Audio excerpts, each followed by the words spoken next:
All right, guys, welcome back to the Robust Golfer podcast.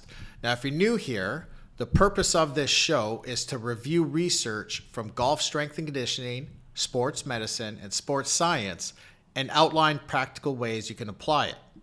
Every episode connects to a full article on robustgolfer.com, and today's episode is adapted from my recent article, The Role of Maximal Strength in Modern Golf Performance. In that article, I take a deep dive into why maximal strength is such an important physical quality for golfers and how it fits into a year-round training plan. So in this episode, I'm going to walk you through what maximal strength actually contributes to golf performance. We're going to look at how force capacity influences club head speed, how it helps you train and play consistently throughout the season, and where maximal strength fits within a typical training week. So my goal is to give you a clear research-based understanding of why maximal strength matters for golfers and how to train it effectively. So let's start with what maximal strength actually contributes to golf performance. At its simplest, maximal strength is your ability to produce force. It sets the upper limit for how much force you can potentially apply during the swing. A golfer with a higher force ceiling has the potential to produce more force during the downswing, which can support higher club head speed. Okay? Now here's what the research shows. Explosive strength has the strongest direct relationship with driving performance.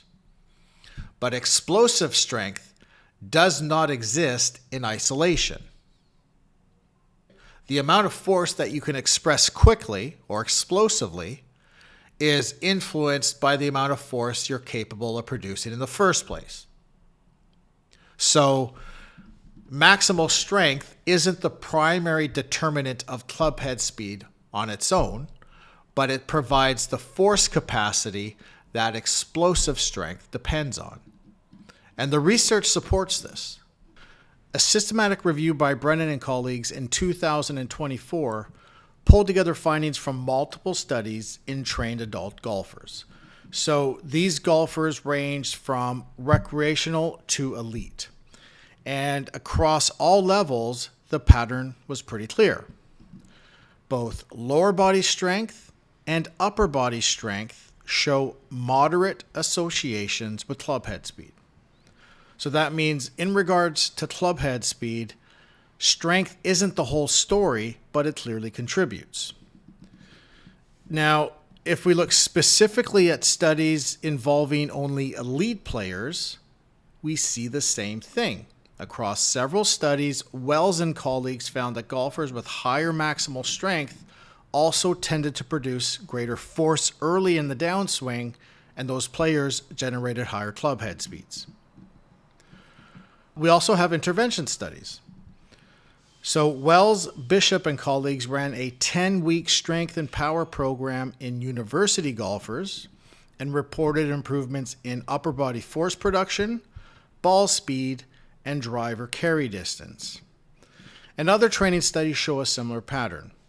When maximal strength improves, we typically see improvements in jump performance, impulse, and club head speed as well. So taken together, the evidence is pretty consistent. Maximal strength increases a golfer's force capacity, and that force capacity supports the explosive strength qualities that contribute to higher club head speed. Right? So what that means is maximal strength provides the foundation for explosive force production. When you increase your maximal force capacity, you effectively raise your overall force producing potential.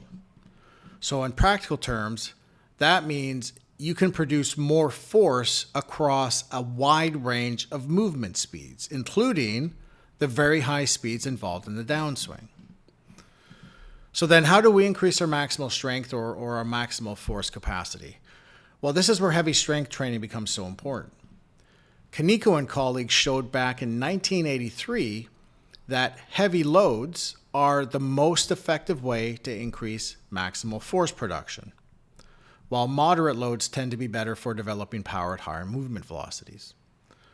So if the goal is to increase your force ceiling, heavy loading is one of the most effective tools that we have. So the takeaway is pretty straightforward. If you want to produce force quickly in the downswing, you first need a solid foundation of maximal strength. And the broader strength and conditioning literature helps explain why. Work from McBride and colleagues in the late 1990s showed that stronger athletes consistently produce higher peak forces and greater power outputs in ballistic movements like jump squats and bench throws.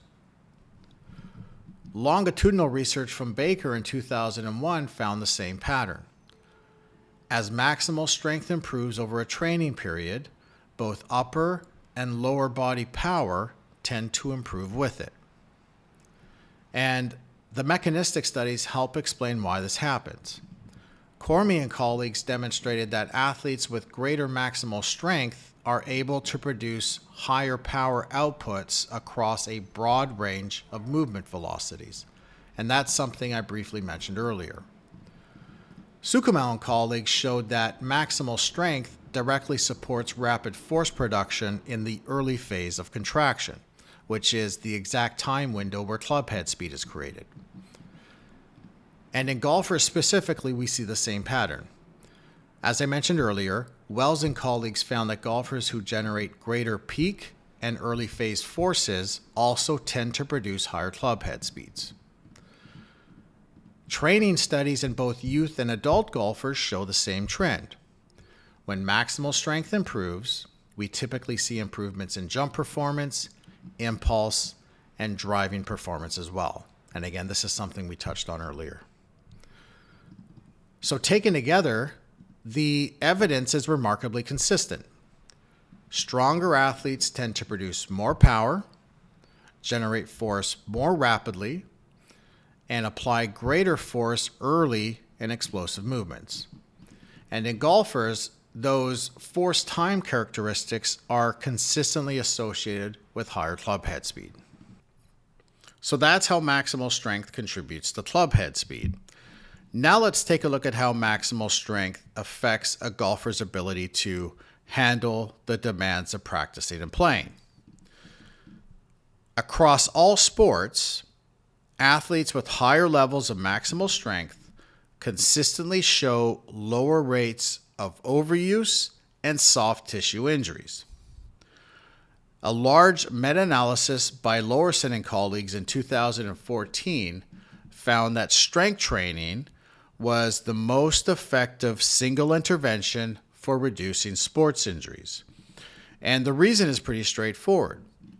When maximal force capacity increases, the relative stress of any given task decreases, right?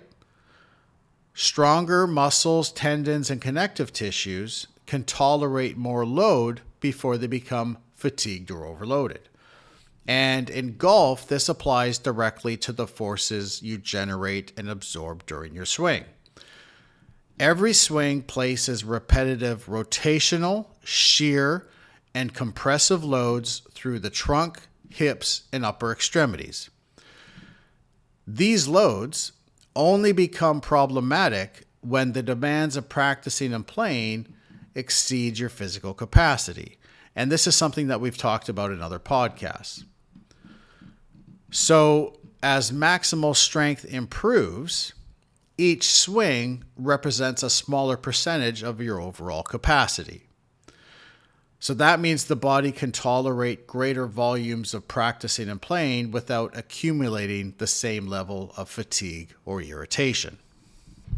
And that leads directly to the next point, which is how maximal strength supports your availability across an entire season.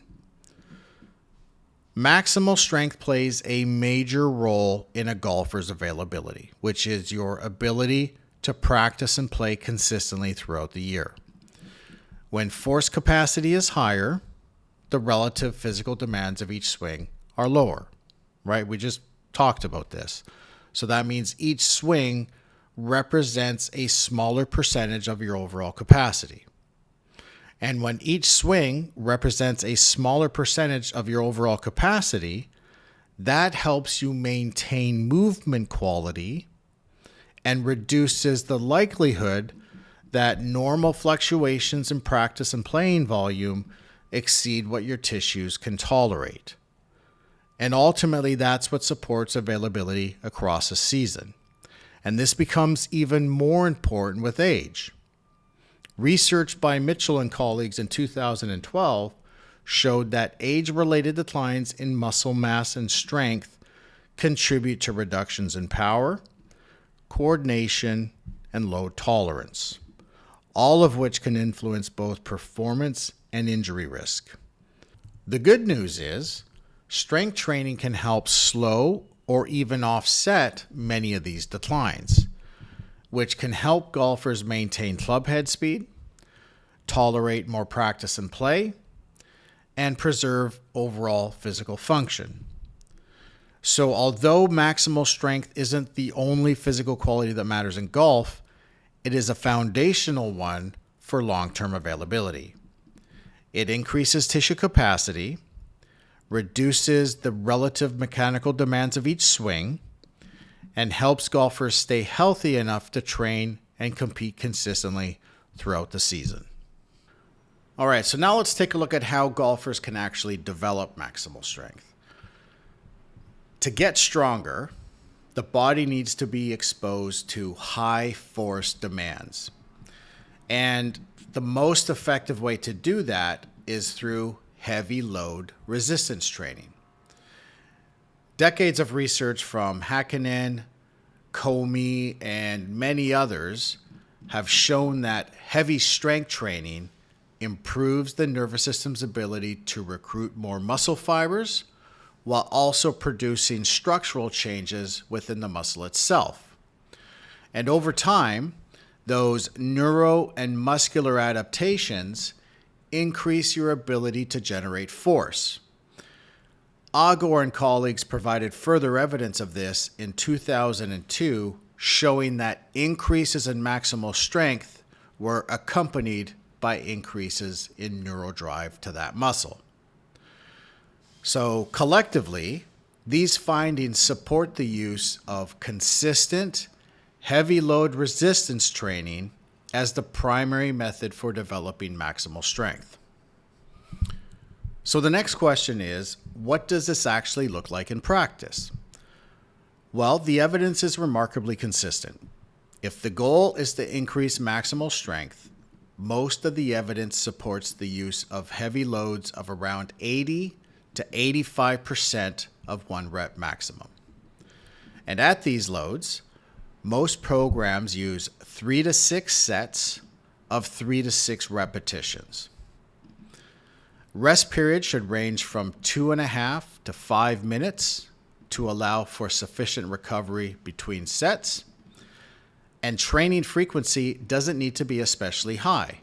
For most golfers, 1 to 2 maximal strength sessions per week is sufficient, especially when strength training is being balanced with practice, play, and speed development. And most maximal strength sessions should be built around multi-joint exercises. So lower body movements like squats, deadlifts, and split stance variations, upper body presses and rows, and high tension trunk exercises like barbell rollouts and rotational chops. And it doesn't need to dominate the program, but maximal strength does need to be there consistently throughout the year. So now the question becomes, how strong is strong enough? And the answer is that there isn't one specific strength level that determines performance. Instead, we can use benchmarks from elite performance environments as practical reference points. So these values reflect the strength levels we commonly see in well-prepared amateur and professional golfers. Now, they're not strict requirements, okay? But they do provide a useful guide for what adequate maximal strength looks like in high-performance golf. Ultimately, the goal is to ensure a golfer has enough force capacity to support the physical qualities that matter most for performance. So impulse generation, clubhead speed, and the ability to tolerate training and playing loads. Once a golfer develops a solid foundation of maximal strength, the returns from pursuing additional strength tend to diminish. So at that point, further improvements in clubhead speed, for example, are often more likely to come from gains in explosive strength and high velocity force production rather than continuing to increase maximal strength alone.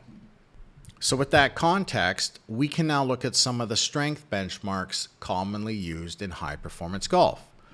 So these benchmarks are based on recommendations from the Golf Performance Network and are often used as practical reference points for strength development.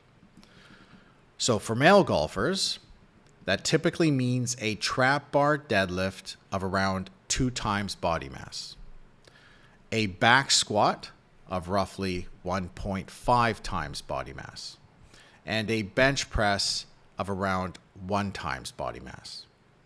For female golfers, the relative targets are somewhat lower, but the overall pattern is very similar.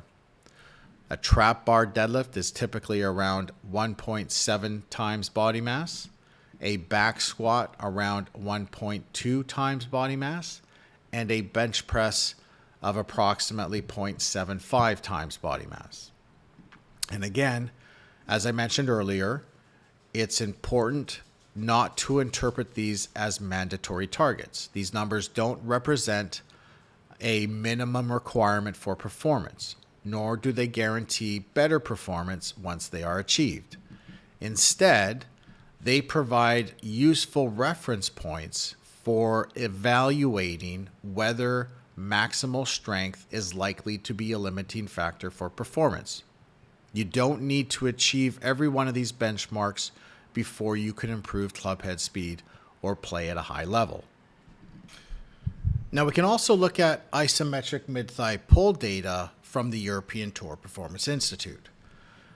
So in their 2024 normative data, average net peak force is approximately 2,300 newtons. The top 25% are around 2,600 newtons, and the top 10% are just over 3,000 newtons. And again, this is net of body weight. So putting all of this together, the message is pretty straightforward. Golfers benefit from reaching moderate to high levels of maximal strength.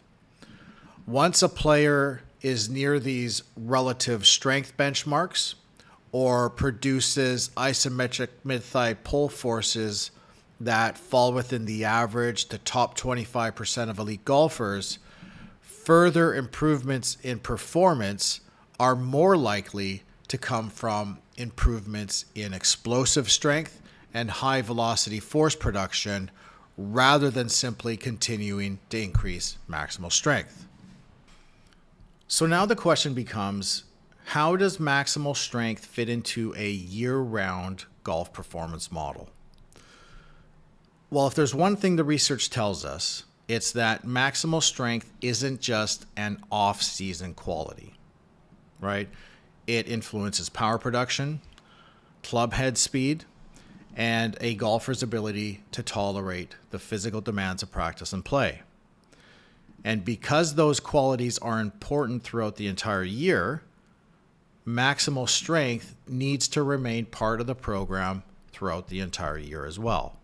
Now, that doesn't mean it always has to take priority, right? There's going to be times where speed, skill development, or competition take priority.